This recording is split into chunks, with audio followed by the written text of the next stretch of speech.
They're ghost towns built for the lens. Massive sets that once buzzed with cameras, cranes, and star-powered dialogue, now left to fade under sun and silence. But here's the twist. Many still stand. You can walk through them, touch the props, even smell the old wood. These aren't just ruins, they're time machines. The silent streets of Paramount Ranch, a western mirage that refuses to die. Tucked deep within the Santa Monica Mountains, Paramount Ranch once pulsed with the sounds of hooves, gunfire, and the tension of cinematic standoffs. Established in 1927 by Paramount Pictures, this rustic backlot quickly became Hollywood's Wild West playground, hosting cowboy sagas, adventure tales, and even eerie 1950s horror flicks. From Gunsmoke to Dr. Quinn Medicine Woman, the ranch proved a chameleon. Its wooden storefronts, creaky saloons, and classic sheriff's office served as timeless props for ever-changing genres. For nearly a century, this patch of land blurred the line between history and performance. But in 2018, the Woolsey Fire tore across the hillsides, reducing most of the iconic set to smoldering ruins. Yet the tale didn't end there. The National Park Service, which now oversees the site, pledged to bring it back. "We don't just want to rebuild," a spokesperson said. "We want to resurrect an icon."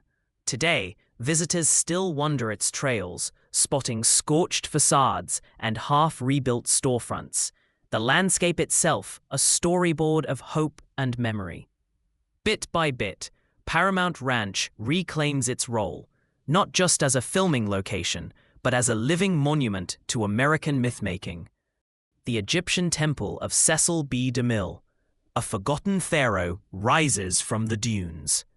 In 1923, director Cecil B. DeMille orchestrated an ambitious vision in the windswept Guadalupe Nipomo dunes, a colossal Egyptian city for his biblical epic, The Ten Commandments. Towering 40-foot columns and imposing sphinxes stood as silent testaments to cinematic excess. The production's cost soared, the set's grandeur unmatched. But when filming ended, DeMille did something no one expected. He buried it. Yes, literally, fearing that competitors might reuse his elaborate set. He ordered it entombed beneath sand and secrecy.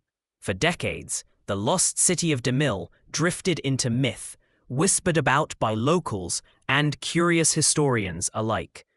But in the 1990s, the dunes began to shift. Eroding sand revealed fragments, painted plaster, eroded sphinx heads, beckoning archaeologists and cinephiles.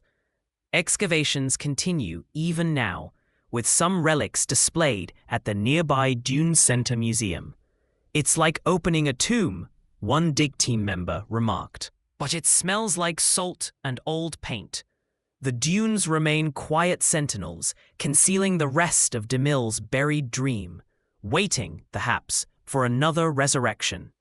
Six Flags New Orleans, a carnival froze in time. When Hurricane Katrina struck in 2005, Six Flags New Orleans became a drowning ground.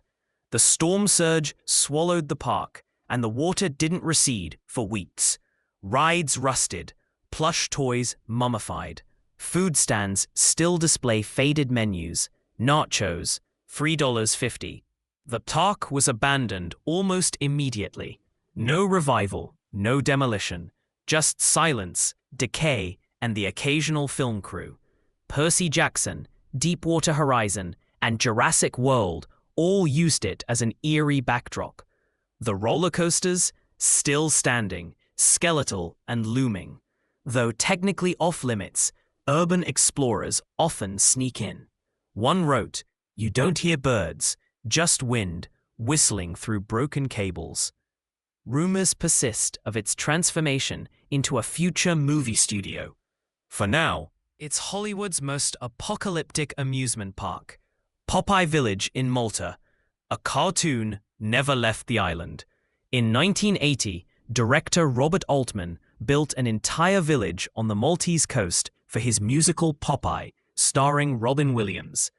Timber buildings were imported from Canada, nailed down to the cliffside, and painted in vivid, weather-defying hues.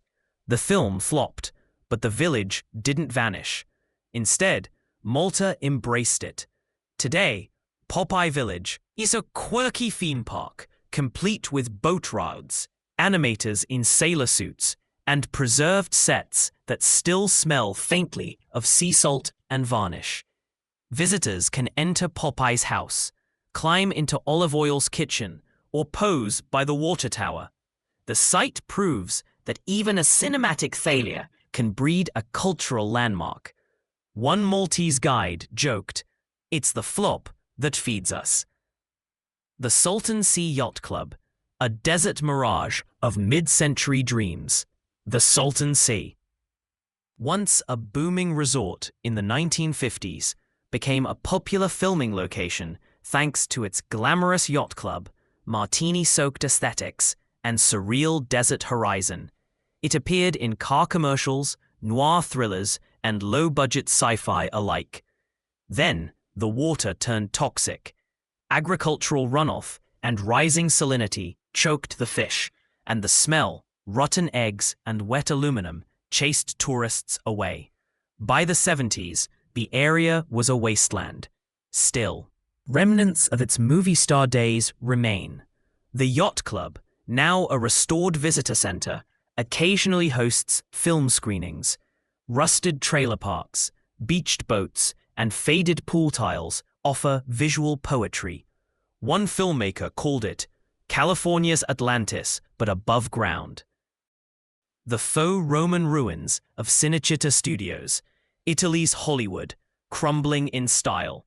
Cinecittà, Rome's legendary film studio, hosted epics like Ben-Hur, Cleopatra, and La Dolce Vita. To this day, parts of the ancient Rome set remain, complete with faux marble, chipped columns, and aging frescoes. While sections are still used, others are wide open to visitors. The air smells of damp plaster and espresso from a nearby cafe.